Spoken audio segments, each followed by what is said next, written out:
My name is Daniel Scott with UDAYA.com, and this is Real Yogi Talk, an off-the-cuff narrative designed to push the global conversation of yoga with yogis, with teachers, and especially beyond.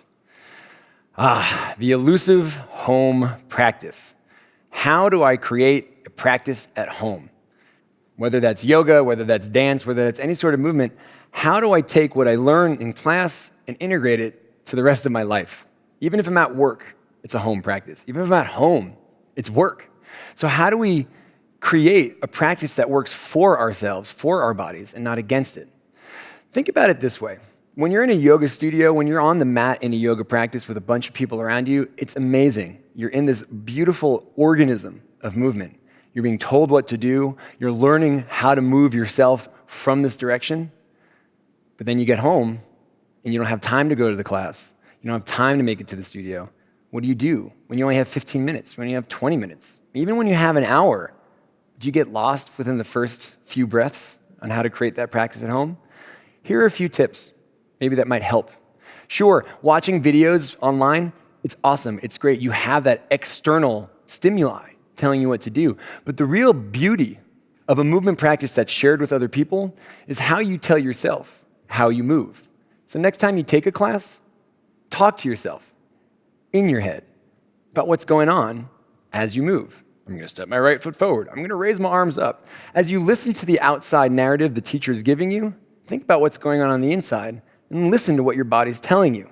Oh man, my hips are super tight. I think I want to work on this at home. Ooh, my shoulders, I have something I need to work on. I'm going to take it at home.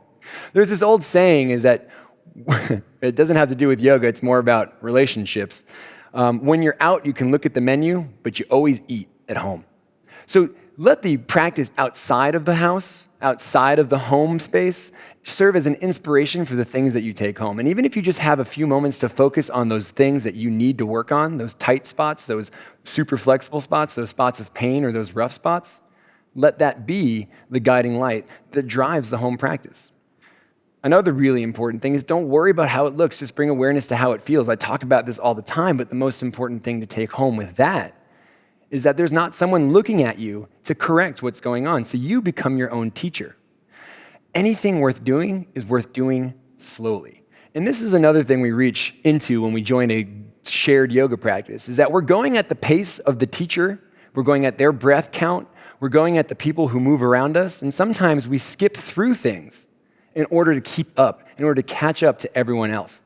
That's what's amazing about a yoga practice at home, is that you can go at the pace of you. You follow your breath. You follow your heart. You don't create the practice. The practice creates you. How did that land for you? Were you inspired? Did it challenge you? Either way, share this with someone that you love talking yoga with and drive this global conversation. Because after all, we just need some more real yogi talk. My name is Daniel Scott, and this is UDAYA.com.